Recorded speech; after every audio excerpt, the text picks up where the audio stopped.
Well, thank you, Jeff. You're a great leader of a spectacularly innovative institution. Anyway, I'd like to begin by proposing a broad approach to seeking more constructive relationships between citizens and elected representatives, and then comment more extensively on the rationale for a new amendment to the Constitution. My premise is that a more perfect union requires renewed attention to the social contract that our founders established.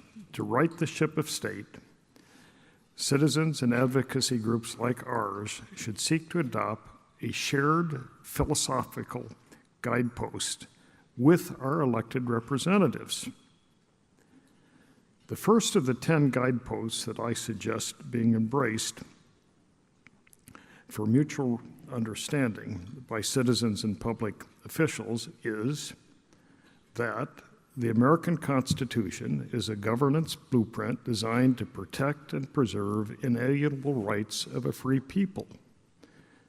Secondly, that the oath that public officials take is not a party unity pledge. It is a moral and legal commitment to support and defend the Constitution of the United States. Third, process is our most distinctive product. How politics is practiced is often as important as the policies that unfold. Fourth, no individual, no political party, no country has a monopoly on thoughtfulness. Fifth, if all men and women are created equal, it follows that in the making of public policy, the views of all citizens deserve to be respectfully listened to and considered on an equalitarian basis. Sixth, trust matters.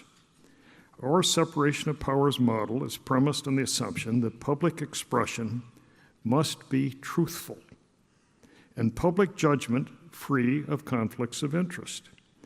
Integrity is the only glue that combines citizens of diverse backgrounds and contrasting views together in mutual respect. Seventh, the national interest must always trump local, state, or interest group concerns. Eighth, polarization is antithesis to the American way. Politicians should respect their opponents.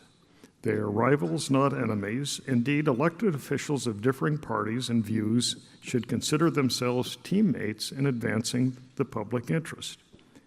Dysfunctionality is never a credible option. Ninth, a hate-free nation must be our common goal. We are all connected and rely on each other. As Lincoln, citing scripture, warned a century and a half ago, a house divided against itself cannot stand. The same applies to our common home, Mother Earth. Finally, 10th, Congress, state legislatures, and the courts are obligated to reconsider recent campaign finance practices and judicial rulings. Mega financial interventions, foreign or domestic, have no legitimate role in American elections. Absent public sector reform, the American people have no rational option except to press adoption of an amendment to the Constitution to take big money out of politics. Corporatism is not democracy. In a farewell address delivered over half a century ago, President Eisenhower spoke of the dangers of a military-industrial complex. Today, a vastly greater concern is the rise of a political ideological complex. Ideologues use politicians as pawns, while politicians use ideologues, especially those with deep pockets, as enablers of personal ambition. This reinforcing set of mutual interests has little to do with the common good and much to do with the breakdown of civility in public life. All it takes for mankind to become an endangered species is for public leadership to be ceded to charlatans at home and demagogues abroad. Einstein understood it best. Splitting the atom, he warned, has changed everything except our way of thinking. To think anew and reform our political system is a manageable task because the basics of our society are so strong. After all, we have in America today extraordinary leadership in almost every walk of life, the principal exception being aspects of politics. All we have to do is refurbish the candidate mix, revitalize the political ethic, and put our faith in a new generation of leaders. 12 years ago, that's 52 years, the Supreme Court of the United States established in Miranda versus Arizona that before interrogation, all criminal suspects must be informed of their right to remain silent, to be advised by an attorney, and to be notified that anything said might be used against them in a court of law. Surprisingly overlooked is the fact that 8 years ago, in the Citizens United ruling, the court modified Miranda for a particular kind of suspect. Individuals who Mark Twain suggested belong to America's only native criminal class. That, in Twain's words, meaning Congress. The text of what might be called Miranda rights for politicians illustrates how the Supreme Court in recent years has reduced the burdens on law enforcement by making certain actions in our society legal when just a short time ago they were illegal. When an arresting officer approaches a member of Congress who has developed a track record of money-influenced conflicts of interest, the modified Miranda warning implicitly goes like this. You, sir, have the right to remain silent about the hours you have spent dialing for dollars and your consequent failure to pay attention either to constituent concerns or the national interest. In the cloakrooms of power, you may, without legal liability, reward corporate entities which back your campaign with advertising that denigrates your opponent and paints you as a man of the people. You need not consult an attorney about the large sums of money that corporations have spent advancing your career because the highest court in the land has defined corporate money infused without limits in the political process to be speech protected by the First Amendment to the Constitution. Lavish corporate political expenditure, the court asserts, don't have the effect of garnering influence with a public official or cause expectations of ready access to that official. More money is presumed simply to foster more democracy. This preposterously naive Miranda accommodation for politicians is transforming a representative democracy into a corporatist oligarchy.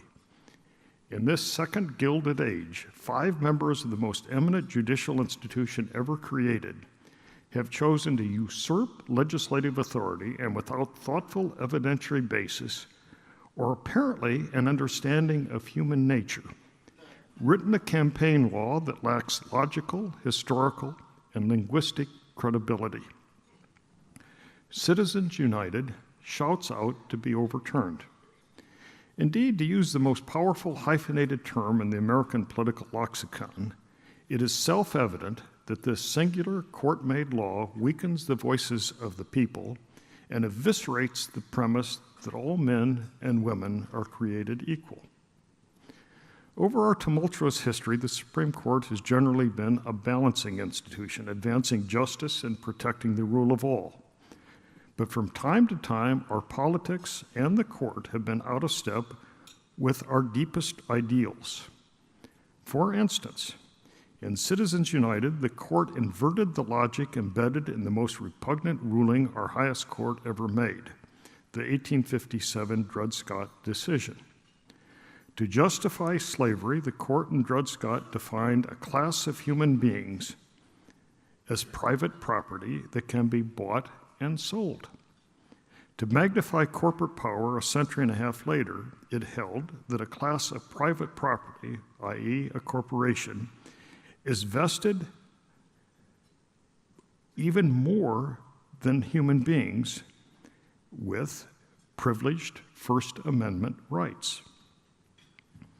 What is the deficiency in our society that the court decided it needs to correct? Have corporate leaders been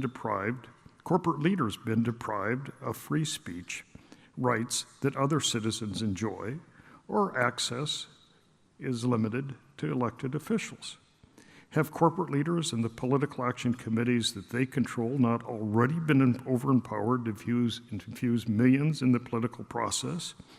Is it an accident that if the influence of moneyed interest has increased in American politics, the gap between the rich and poor has widened? Citizens United and related rulings are rooted in a stretched reference to the First Amendment to the Constitution. On the other hand, would it not be more appropriate to reach a very different conclusion by referencing other amendments and providing a more compelling interpretation of the First Amendment? The 13th, 14th, 15th, and 19th Amendments to the Constitution are about ensuring that people of color and women come under the rubric of what European Enlightenment philosophers of the 19th century termed the rights of man, thereby eliminating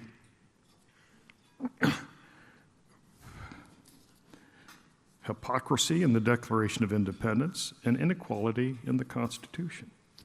Citizens United, on the other hand, is a heavy-handed reintroduction of inequality in our democratic republic.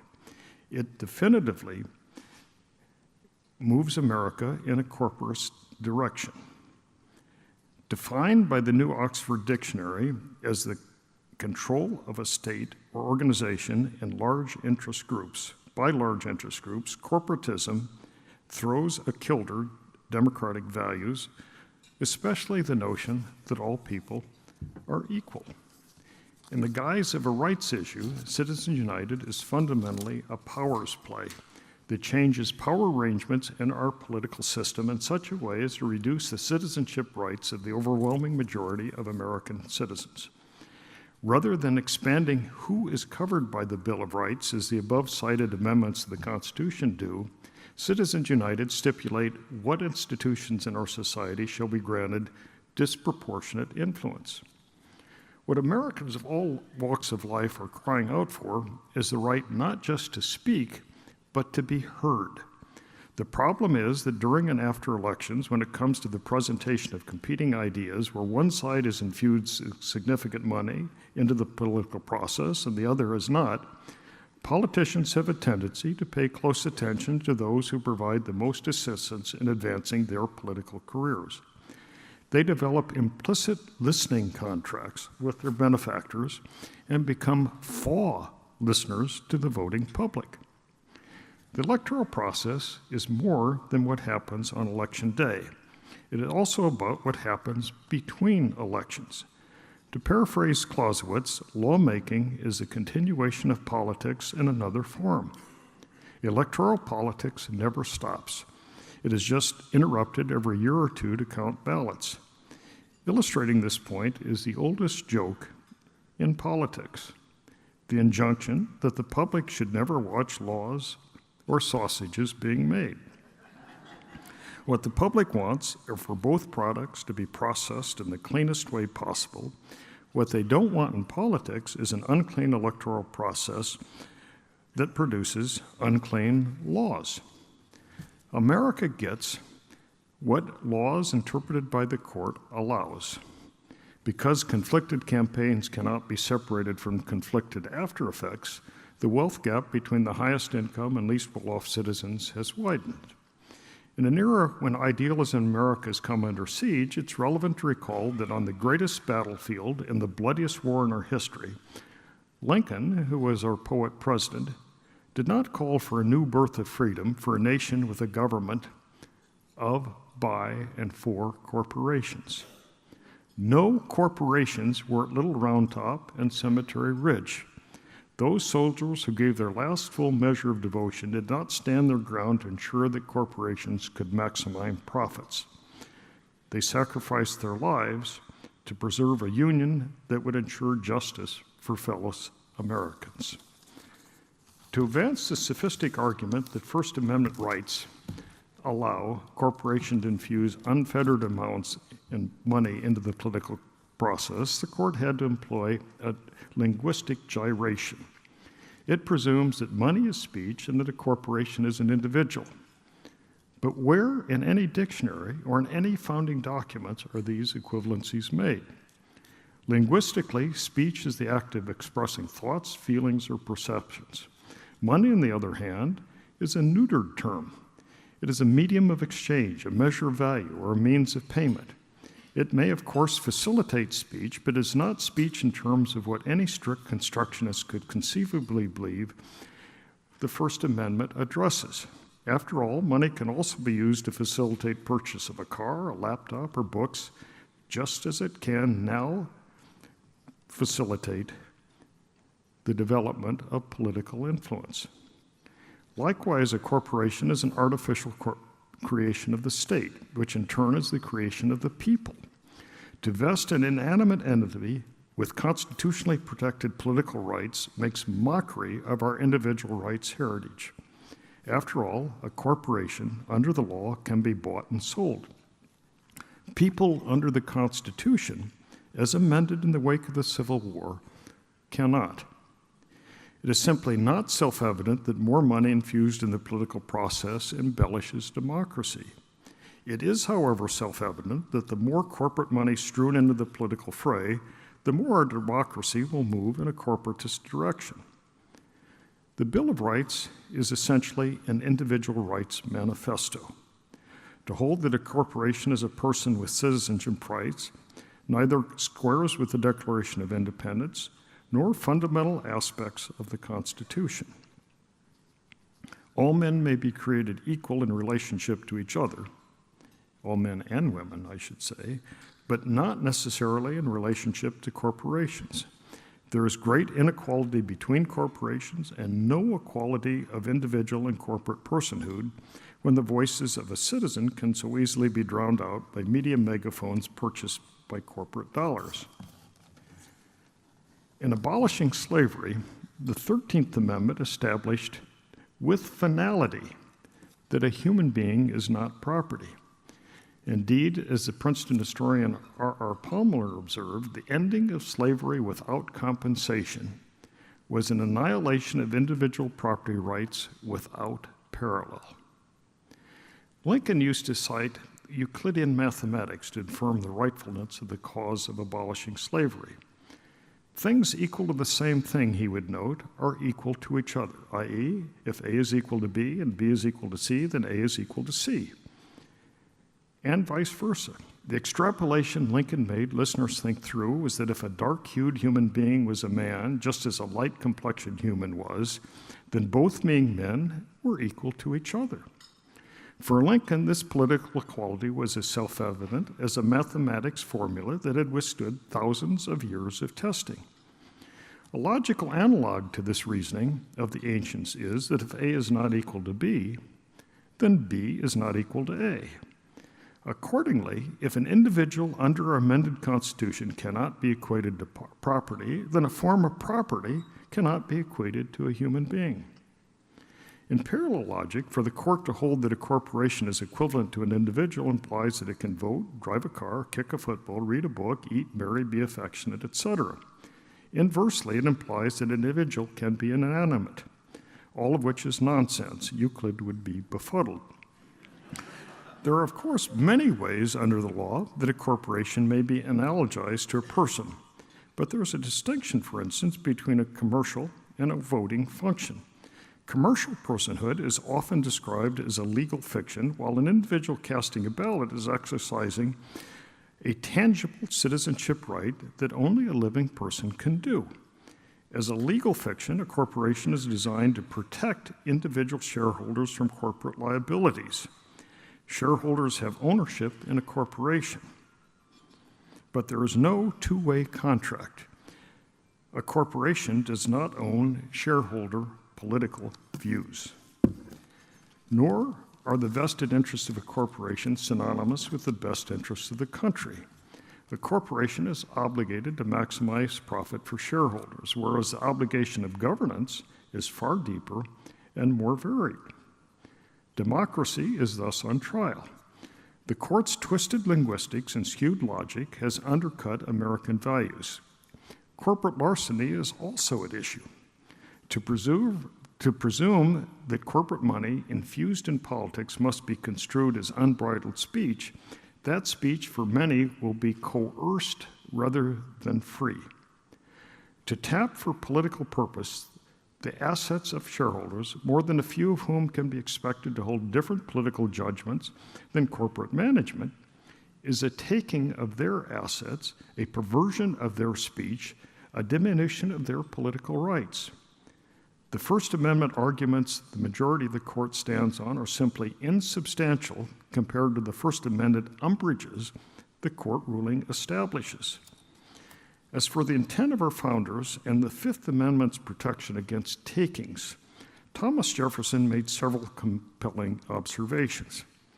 The primary architect of the Declaration of Independence held that, and I quote, "To compel a man to furnish contributions of money for the propagation of opinions which he disbelieves and abhors is sinful and tyrannical."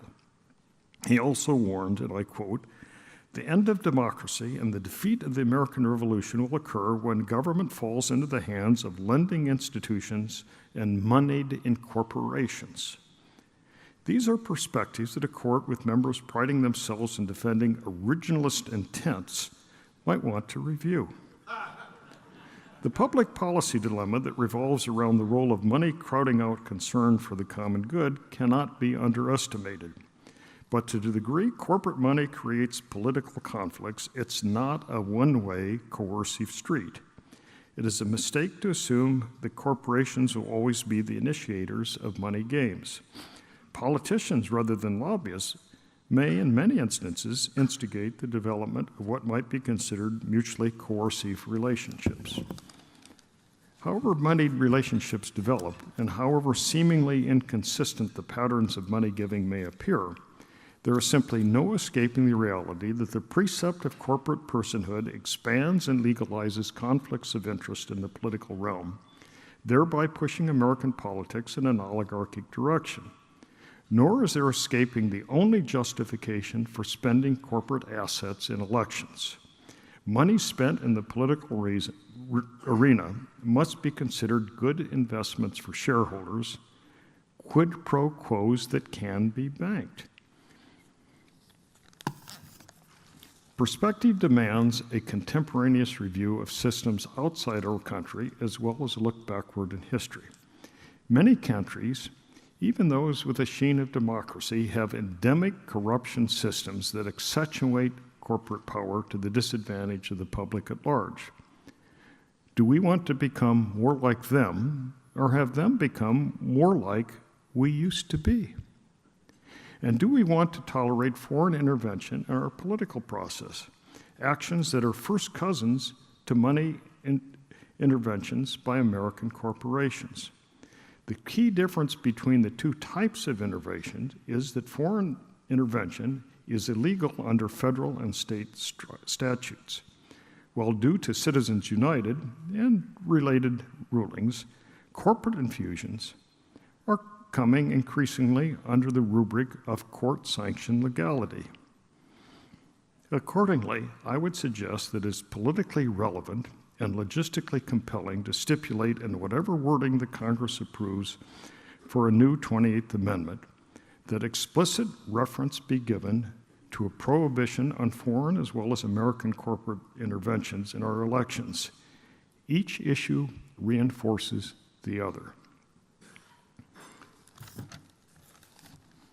Unfortunately, at a time when the country needs to pull together, the Supreme Court has chosen a path to magnify public cynicism. It is determined to protect moneyed influence peddling that obscures citizen speech and eviscerates the capacity of policymakers to weigh competing views in a balanced way. At issue is thus whether a new analytical paradigm about the First Amendment, more consistent with linguistic logic, American history, and democratic values, is in order. If all men are created equal, surely it follows that all citizens are entitled to have their views respectfully listened to in the public square, and after election to have the representatives they choose be in a position to seek common ground in pursuit of the common good, unconstrained by having their ears plugged with corporate money. In this period of rampantly growing inequality, would not a First Amendment emphasis on the transactional relationship between speaking and listening be compelling in itself, and at the same time be more consistent with the 14th Amendment's requirement that no state should not deny equal protection of the law? The problem with the ruling that implies the court knows better than Noah Webster the meaning of words and understands better than Madison and Jefferson the nature of and the rights of man is that the court cannot be isolated from the effects of its own actions. The goal of advancing equal justice under the law applies just as much to the making and administering of laws as it does to their adjudication in a courtroom. An important standard of judiciousness in the making of laws is fairness, while the principal standard of judiciousness in the adjudication of law is allegiance to the letter of law and its constitutional framework. Hence, from an equal justice perspective, the judiciary should be acutely concerned about lawmaking that empowers deep-pocketed special interests to the detriment of the common good. No judge should be placed in the position of having to uphold patently unfair laws designed to appease corporate power brokers to whom legislators or elected executives may be indebted.